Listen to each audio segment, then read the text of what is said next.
Trois-Rivières is a good cycling destination from Montreal if you're looking to push your distance and travel outside of the Montreal region. There's lots to see along the way as you follow the St. Lawrence River, and the city itself has a historic area and lively downtown to explore. But it's not entirely a stress-free ride, especially if you have a healthy disrespect for cars. Unlike some other bike trips from Montreal, you'll be sharing the road with motorists here. There are side roads you can take to avoid the worst of it, but they add distance. Also, despite the name Trois-Rivières meaning three rivers, don't get your hopes up. There are actually only two rivers here, the St. Maurice and obviously the St. Lawrence. Arguably this is false advertising, but we'll let it slide since it was named more than 500 years ago. The simplest route is along the north shore of the St. Lawrence River because the south shore has limited river crossings, especially for bikes. The trip one way is around 150 kilometers, depending on how direct your route is, which we'll have recommendations on.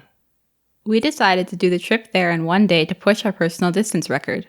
The challenge was fun and the time frame was doable, but it would have been nice to have a more casual schedule to take more breaks and better enjoy the scenery.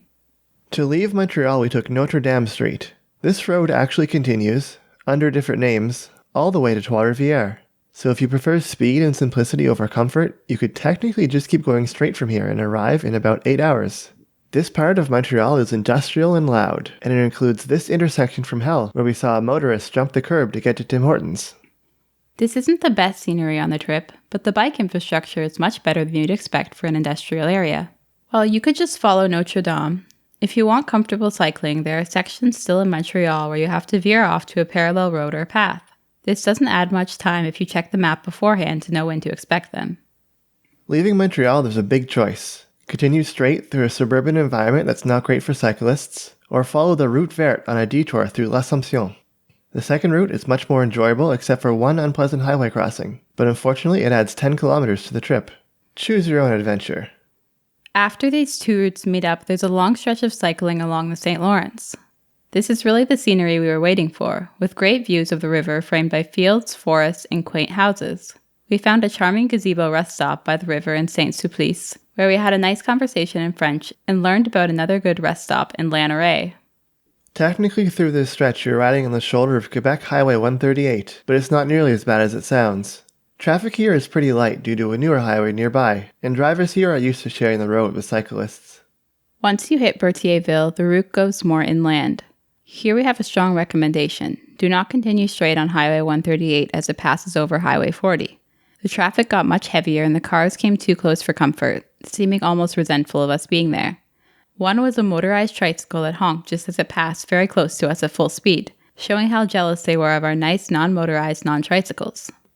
Fortunately, you can avoid this by turning off to the Route Verte just after Berthierville. We did this on the way back and it was 100% worth it, despite the added 10 kilometers. Instead of cars zooming past you on a highway, you get to see old country roads and farmers' fields. You'll meet back up with the main road to pass through Louisville, but soon after there's another turnoff, and you're back to some very pleasant pastoral scenery. We did eventually get back on Highway 138 for the final stretch, which is even here still basically an extension of Montreal's Notre Dame Street, and it's even called that again in Trois-Rivieres. It wasn't that bad when we were there, but we might have gotten lucky. When we got into Trois-Rivieres, we were exhausted. For proper recovery, we made sure to get a really large pizza. The pizza place was kind enough to include enough toppings in the pizza to make it practically a lasagna, which we appreciated. At 154 kilometers, this day was our longest bike ride yet, and it'll probably stay our longest ride for a while. It was fun to push ourselves, but focusing so much on distance does also take something away from the experience. If you want to split the trip up, Berthierville is a good halfway point. On the way back, we stopped there and got a hotel because of an unexpected amount of rain.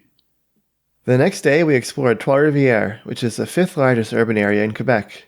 It's not a superstar of tourism like Montreal, Quebec City, or Mont-Tremblant, but it's much more than just a random small town you run across on a cycling trip. We found plenty to do and see in our day there, and we could have easily spent a few more days.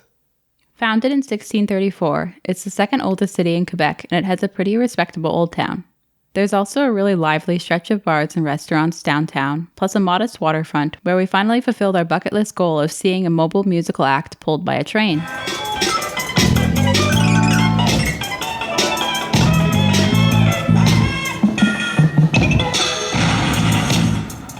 We really enjoyed the sunset views of the St. Lawrence River from the amphitheater.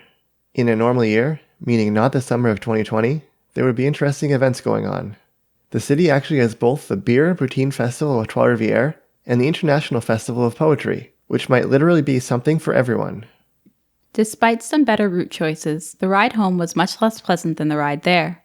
We knew there was a possibility of rain, but we weren't expecting or prepared for it to last most of the day. The temperature wasn't too cold, between 10 and 15 degrees, but when you add hours and hours of rain without any water-resistant clothing, it just left us shivering and unable to keep going. We ended up getting a hotel, the Berthierville Days Inn, which actually had a discount for cyclists and a COVID-safe lunchbox-style continental breakfast with local ingredients. So that's our recommendation for anyone looking to split this trip into 2 sections. All in all, we can recommend this route, but with reservations. If you're hoping for a carefree ride, you should stick to the parts of the route verte that are completely separated from traffic, which we cover in other videos. But if you're looking to get out of Montreal and see a mix of small towns and countryside, while getting some really nice views of the St. Lawrence, and you're maybe willing to be reminded of how much some people still hate cyclists, then turn on your Strava and get out there, kid.